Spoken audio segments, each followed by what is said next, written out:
Hi guys, we are back with another Demon Slayer recap. We will start when Tanjiro gets to Mitsuri's mansion. Love Hashira greets him with open arms and starts making black tea and pancakes for him.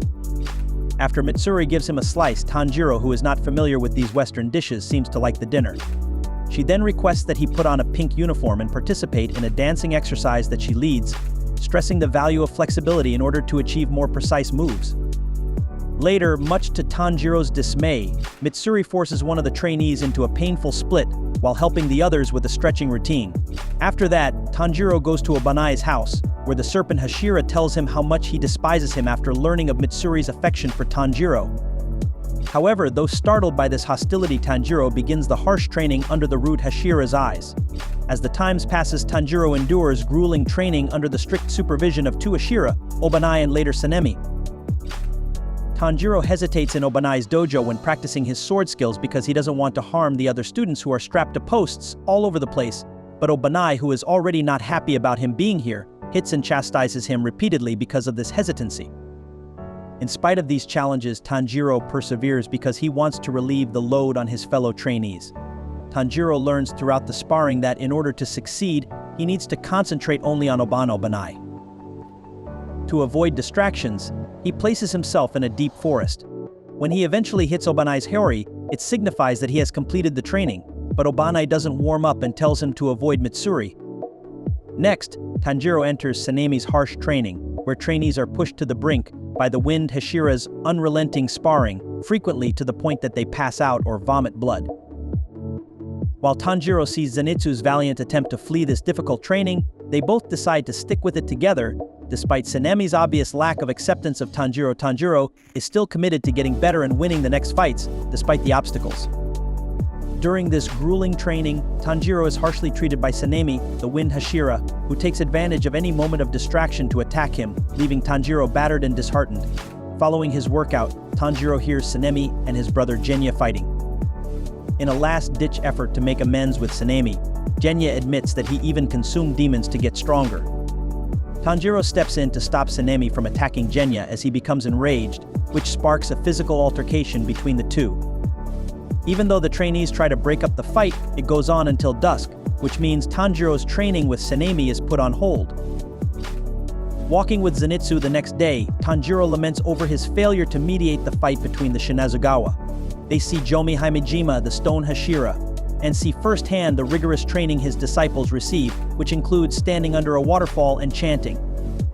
As he greets Tanjiro and Zenitsu at his training grounds, Jomi alludes to the difficult tasks that lie ahead while stressing the value of strengthening the lower body on the training field to enhance assault precision and defense.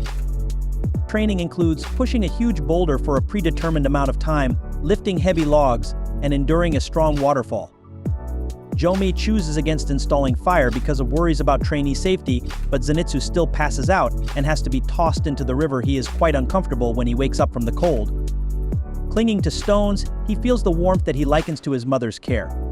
As Tanjiro attempts to survive the waterfall, he realizes that Inosuke is in danger. After giving Inosuke CPR, he eventually makes a full recovery. Even though Tanjiro finds the waterfall training difficult, he perseveres through it with Murata's help as he begins the log training while Murata reveals that it took him an entire day to adjust. While the trainees take a break, Tanjiro grills fish for them, and Inosuke compliments Jomi on his strength. Zenitsu is skeptical of Jomi's assertions that he can move big rocks, but Jomi stuns everyone with his strength by pushing a huge boulder. Tanjiro is enthusiastic and committed to matching Jomi's strengths despite Zenitsu's doubts regarding the rigorous training. He keeps up his diligent job, supervising the log training and getting ready to push the boulder as the last assignment. However, somewhere else, the Baiwa demon, Nakimi, informs Muzan about the whereabouts of demon slayers in the town, but she hasn't yet located the demon impervious to sunlight. She has made good progress, and Muzan tells her to look in a different place. While Muzan hopes to discover Nezuko and Kagaya eventually, Nakimi utilizes her biwa to find two more demon slayers. In the meantime, Tanjiro finds it difficult to push a rock while practicing. He sees trainees abandoning the mountain because they are unable to keep up, and his sandals break. Though they regret it, Tanjiro's words give them hope, and they go with newfound vigor. To further lift the spirits, Tanjiro cooks onigiri for the trainees. They talk about Tanjiro's abilities and how hard Hashira's training was. Thinking back to his previous cooking endeavors and the difficulties he encounters with the boulder, Tanjiro questions whether he is weak or not using the proper technique. He is working hard, but he hasn't made much progress yet. To get some hindsight, Genya and Tanjiro talk about training with Jomei, who has been reprimanding Genya for his behavior while he is under house arrest, but he has learned to employ repetitive action, a method that increases focus by repeating an action to move the boulder. Tanjiro should apply this strategy, Genya suggests, but it demands intense emotional concentration. When Tanjiro tries it, he is able to move the boulder a little bit because he remembers Kyojiro's words and the faces of his family. He continues and eventually moves the boulder effectively, impressing his buddies, even if at first he becomes distracted and his mark starts to vanish. In the meantime, Muzan muses over Kagaya's schemes and the state of the Demon Slayer Corps in the Infinity Castle. The next day, Zenitsu's sparrow arrives in the early morning with a note, which he initially disregards. In the meantime, Tanjiro succeeds in pushing his boulder, finishing the exercise, and passing out. Jomei, impressed by this display, praises his efforts while offering him assistance with water. After considering his hesitancy during the combat in Swordsmith Village and his current hardships, Tanjiro feels unworthy of the accolades. Jomei, who once took care of orphans, remembers a terrible incident in which a boy betrayed him and the kids to a demon, which ultimately caused their deaths. Jomei values Tanjiro's resolve and tenacious spirit, even in spite of his prior setbacks and appearance. He also recognizes Tanjiro's persistence in achieving his goals. Jomei recalls a painful memory from the past, where he battles with a demon ferociously out of grief and rage in order to shield Sayo, who is scared and confused. Jomei is hurt by the violence he must inflict and is conflicted about utilizing all of his strength against the demon, despite his unrelenting assault on it. As a result of Sayo misinterpreting his actions and calling him a monster, he is imprisoned for murder. However, Kagaya saves him from execution, but he starts to distrust people. Jomei chooses to back Tanjiro because she believes he is a unique, pure individual who remains strong in the face of adversity. Moved by Jomei's generosity, Tanjiro expresses gratitude to him and Jomei recognizes Tanjiro's potential. The scene also includes the interactions of other characters, emphasizing their conflicts and personal development. After the emotional talk with Jomei, Tanjiro comes across Zenitsu, who is having trouble with a personal issue and hasn't moved from his training boulder. He also rejects Tanjiro's offers to assist him, saying that he only cares about his own quest. When Tanjiro gets to Gyu's house, he discovers Gyu and Sanemi fighting ferociously. When Sanemi gets angry and attacks Tanjiro, his attempt to reconcile by providing ohagi as a peace offering is unsuccessful. Gyu clarifies that their altercation was a necessary component of their training, and Tanjiro says he hopes to win Sanemi over by always having ohagi available.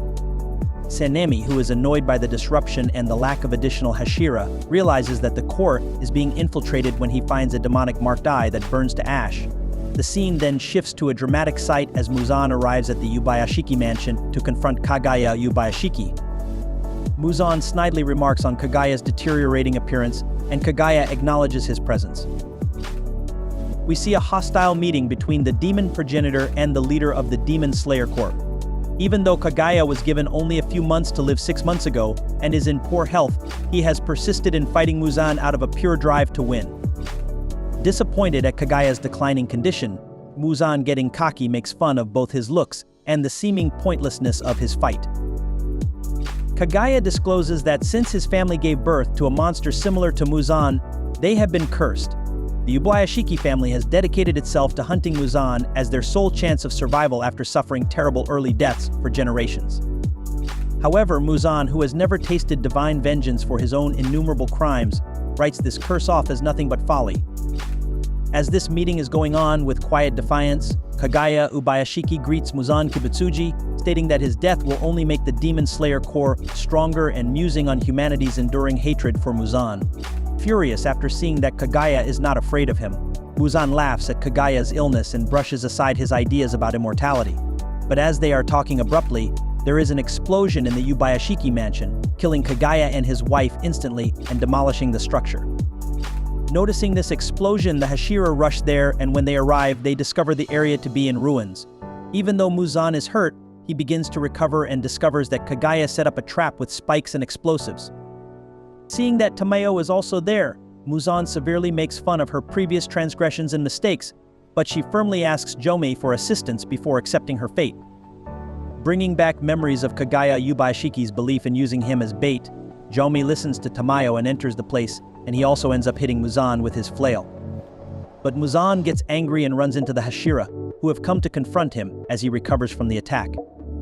Tanjiro and the other Hashira use their individual breathing techniques to engage Muzan.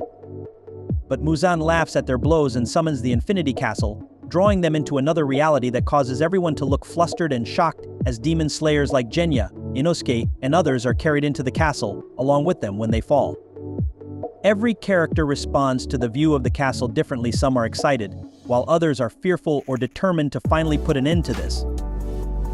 However, in the back, noticing the expressions of the demon slayers, Muzan mocks their predicament and vows to annihilate every last demon slayer. Tanjiro, listening to these threats by Muzan, fueled by rage, declares that Muzan is the one in hell and vows to defeat him despite the overwhelming odds that are stacked against them. So that's it, folks. What do you guys think about this season of the Demon Slayer, and what would you like to see in the upcoming season? Make sure to tell us about your thoughts in the comments below, and if you enjoyed the video, like this video and subscribe to our channel.